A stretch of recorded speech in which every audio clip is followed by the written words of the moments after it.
The Undertakers.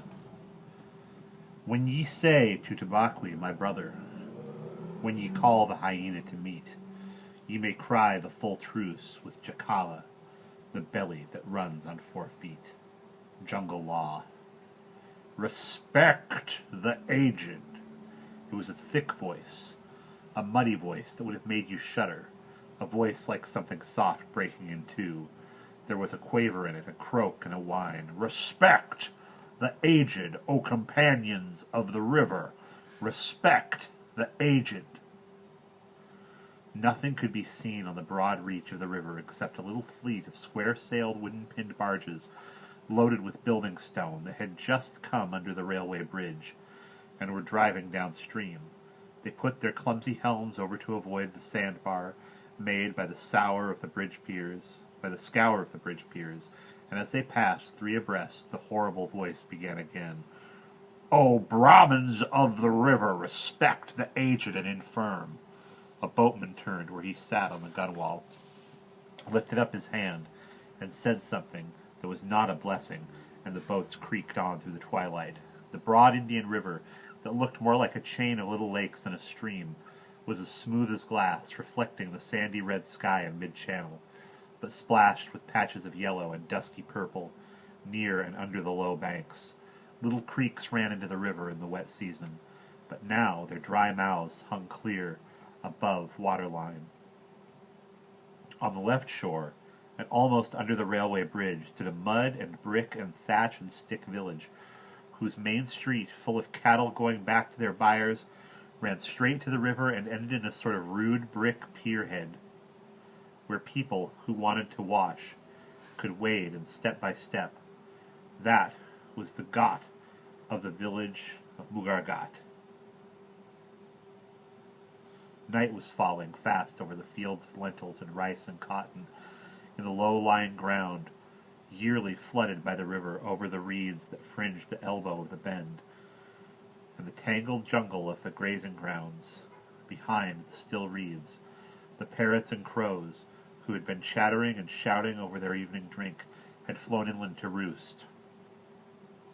Crossing the outgoing battalions of the flying foxes, and cloud upon cloud of water birds came whistling and honking to the cover of the reed beds.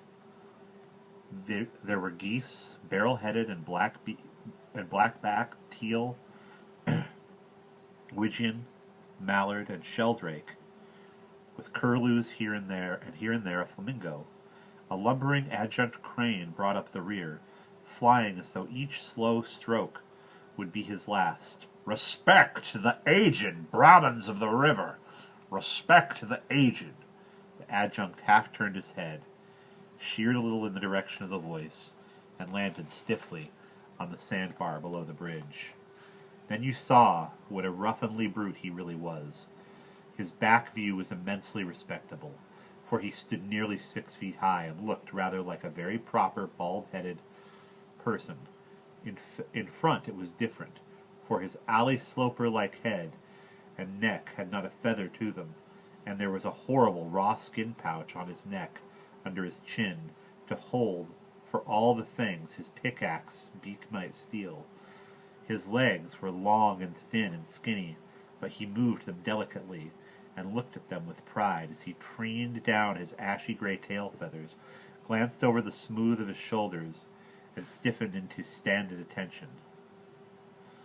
A mangy little jackal, who had been yapping hungrily on a low bluff, cocked his ears and tail and scuttered across the shallows to join the adjunct.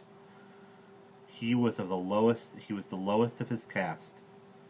Not that the best of jackals are good for much, but this one was peculiarly low, being half a beggar, half a criminal, a cleaner-up of village rubbish-heaps, desperately timid or wildly bold, everlastingly hungry and full of cunning that never did him any good.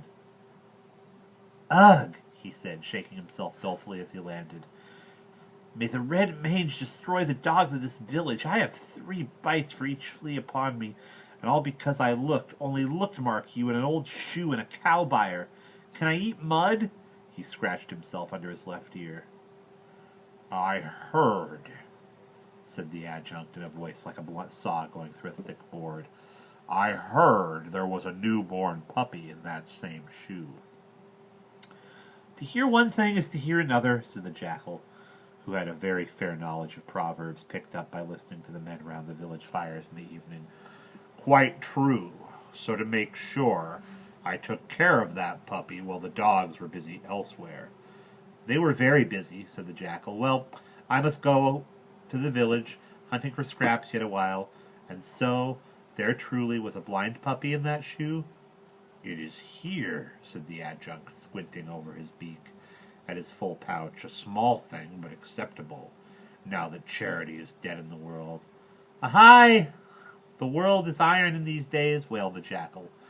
Then his restless eye caught the least possible ripple in the water, and he went on quickly, "Life is hard for us all, and I doubt not that even our excellent master, the pride of the gaunt and the envy of the river, a liar, flatterer, and a jackal were all hatched out of the same egg," said the adjunct to nobody in particular, for he was a rather fine sort of liar on his own account when he took the trouble. "Yes, the envy of the river," the jackal repeated, raising his voice. "Even he, I doubt not, finds that since the bridge has been built good, food is more scarce. But on the other hand, though I would by no means say this to his noble face, he is so wise and so virtuous as I, alas, am not." "When the jackal owns he is grey, how black must the jackal be?" muttered the adjunct. He could not see what was coming.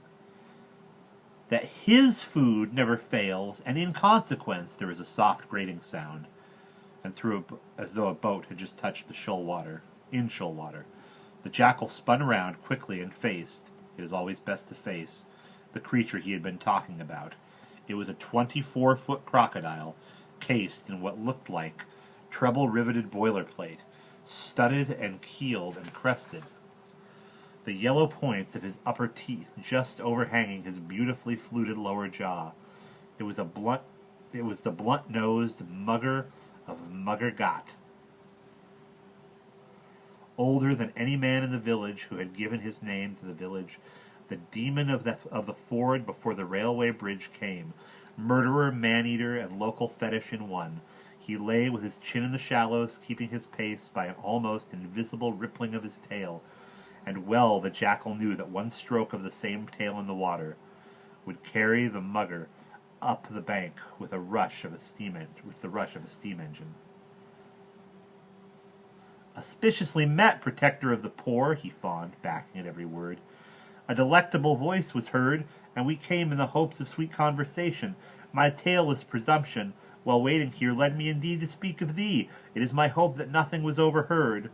Now the jackal had spoken just to be listened to, for he knew flattery was the best way of getting things to eat, and the mugger knew that the jackal had spoken for this end, and the jackal knew that the mugger knew, and the mugger knew that the jackal knew that the mugger knew, and so they were all very contented together.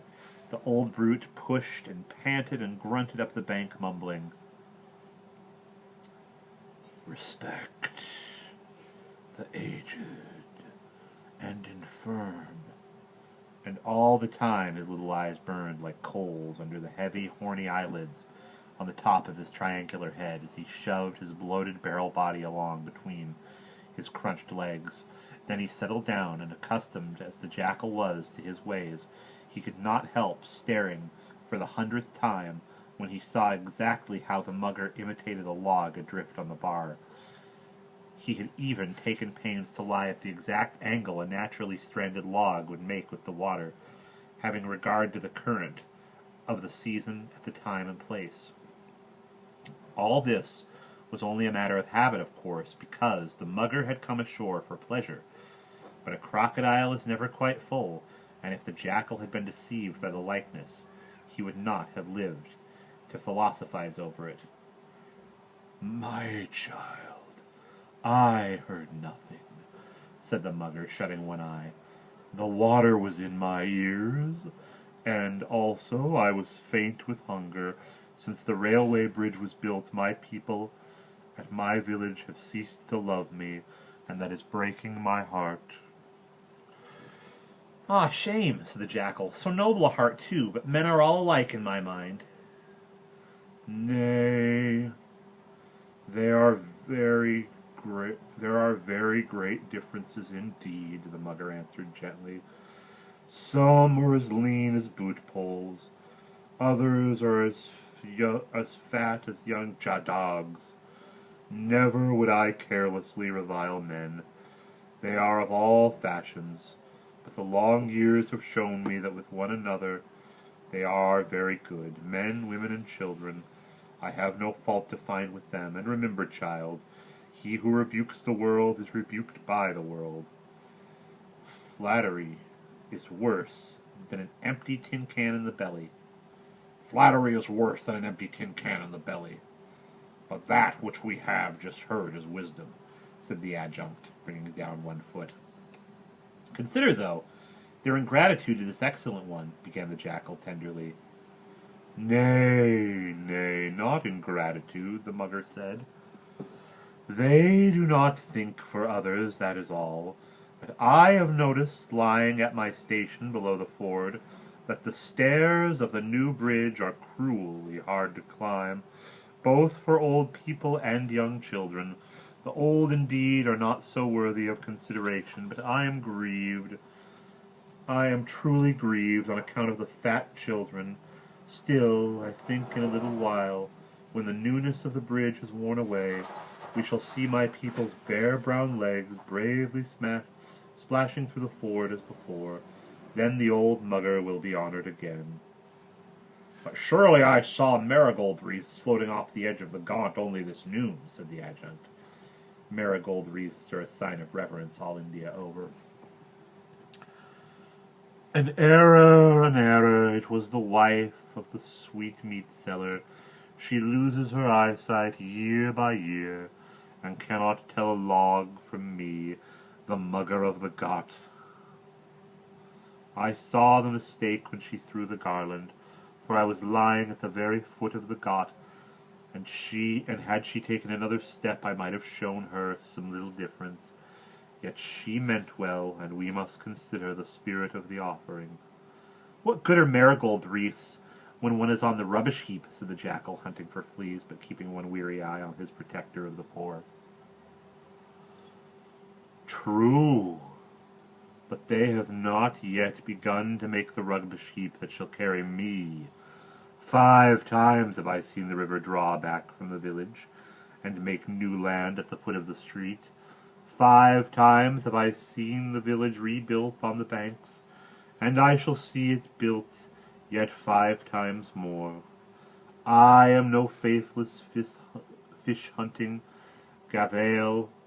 I at Kasi today, and praying tomorrow, as the saying is, but the true and constant watcher of the ford. It is not for nothing, child, that the village bears my name. He who watches long, as the saying is, shall at last have his reward." "I have watched long, very long, nearly all my life, and my reward has been bites and blows," said the Jackal. "Ho, ho, ho!" roared the adjunct. "In August was the Jackal born, the rains fell in September. Now such a fearful flood as this, says he, I can't remember." There was one very unpleasant peculiarity about the adjunct. At uncertain times, there is one very unpleasant peculiarity about the adjunct. At uncertain times, he suffers from acute attacks of the fidgets or cramps in his legs. And I'm going to pause real quick.